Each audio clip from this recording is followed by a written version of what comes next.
মোবারক। কেমন আছেন আপনারা? আশা করি খুব আনন্দে কাটছে আপনাদের ঈদ।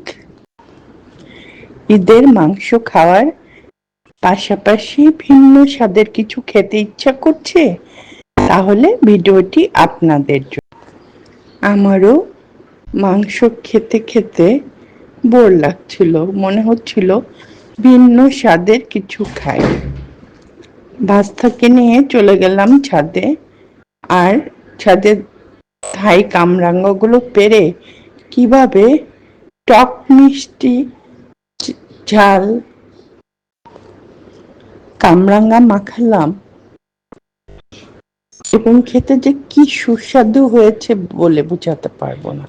শুনেই আপনাদের জিভে জল আসছে? তাহলে ভিডিওটা চলুন দেখে নিই। আর ভিডিওটি যদি ভালো লাগে সাবস্ক্রাইব করার অনুরোধ রইল। আল্লাহ হাফেজ।